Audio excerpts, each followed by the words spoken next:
ಹೀಗಾಗಿ ಏನಾದರೂ ಮಾಡಿ ಶತಾಗತ ಮಾಡಿ ಲಕ್ಷ್ಮೀ ಹೆಬ್ಬಾಳ್ಕರ್ ಬಾಯಿ ಅವ್ರನ್ನ ಬದುಕಿ ಸರಿಸಬೇಕು ಅನ್ನೋದು ಪ್ರಯತ್ನ ಸತತ ನಡೀತಾನೆ ಇರ್ತಾವೆ. ಅಂಥದ್ರಲ್ಲ ಮತ್ತು ಶೆಟ್ಟರ್ ಅವರು ಸ್ವತಃ ಒಂದು ಲಿಂಗಾಯತ್ ಲೀಡ್ರು ಹೌದು ಈ ಭಾಗದಲ್ಲೇ. ಬೆಳಪ ಮಾತ್ರ ಜೊತೆಗೆ ಹೊರಗಿನವ್ರು ಅನ್ನೋದನ್ನು ಬಿಟ್ಟರೆ, ಹುಬ್ಳಿ ಅವರಪ್ಪ ಅನ್ನೋದನ್ನು ಬಿಟ್ಟರೆ ಮತ್ಯಾವುದೂ ಇಲ್ಲ. ಜೊತೆಗೆ ಬಲಿಷ್ಠ BJP ಪಕ್ಷದ ಒಂದು ರಕ್ಷೆ.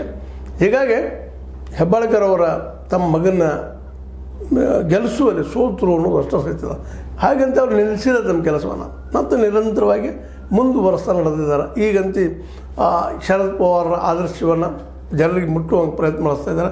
ನಾವು ನಿಮ್ಮ ಸೇವೆಗಾಗಿ ಇದ್ದೀವಪ್ಪ, ನಾವು ಒಳ್ಳೆಯ ಈ ಒಂದು ಕ್ಷೇತ್ರವನ್ನು ಮಾಡಿ ತೋರಿಸ್ತೀವಿ ಅನ್ನೋಂಥ ಒಂದು ಮಾತನ್ನು ಮಾತಾಡಿದ್ದಾರೆ. ಇವೆಲ್ಲ ನಡೆದು ಎಲ್ಲಿಪ್ಪ ಅಂತಂದ್ರೆ ಈ ಒಂದು ಯಳೂರು ಸರ್ಕಾರಿ ಮರಾಠಿ ಪ್ರಾಥಮಿಕ ಶಾಲೆ ಉದ್ಘಾಟನೆ ಸಂದರ್ಭದಲ್ಲಿ 150ನೇ ವರ್ಷದ ಉದ್ಘಾಟನೆ ಅಥವಾ ಕಾರ್ಯಕ್ರಮದಲ್ಲಿ ಇದು ಮಾತಾಡಿದ್ದು. ಈ ನಮ್ಮ ಶರದ್ ಪವಾರ್ ಅವರಾಗಿರ್ಬೋದು, ಮುಂದೆ ಖೋರೆ ಅವರಾಗಿರ್ಬೋದು, ವಿಠಲ್ ಹರಗೇಕರ್ ಅವರಾಗಿರ್ಬೋದು, ಹಟ್ಟಿಹುಳಿ ಚಂದ್ರರಾಜ್ ಅವರಾಗಿರ್ಬೋದು, ಇವರೆಲ್ಲರೂ ಅದರಲ್ಲಿ ಭಾಗವಹಿಸಿದ್ರು. ಆ ಭಾಗವಹಿಸಿದ ಕಾರ್ಯಕ್ರಮದಲ್ಲಿ ಈ ಮಾತುಗಳನ್ನು ಮಾತಾಡಿದ ಲಕ್ಷ್ಮೀ ಹೆಬ್ಬಾಳ್ಕರ್ ಬಾಯಿ ಅವರು.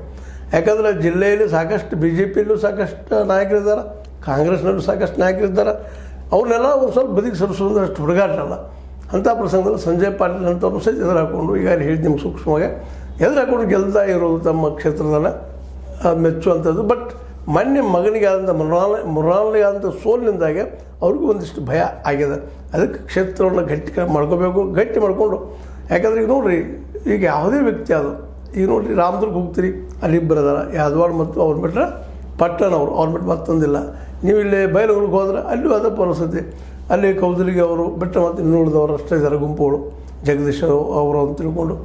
ಇದೇ ರೀತಿ ನೀವು ಎಲ್ಲಿ ಹೋಗ್ತೀರಿ ಹೋಗ್ರಿ, ಅಲ್ಲಿ ಕುಟುಂಬ ರಾಜಕಾರಣ ಅಥವಾ ವೈರತ್ವ ಇವ್ರ ಮನೆ ಕೆಲವೊಂದು ಮನೆತನ ಬಿಟ್ಟರೆ ಮತ್ತಾರು ಇಲ್ಲಿ ಅನ್ನೋ ಪರಿಸ್ಥಿತಿ ಇದೆ.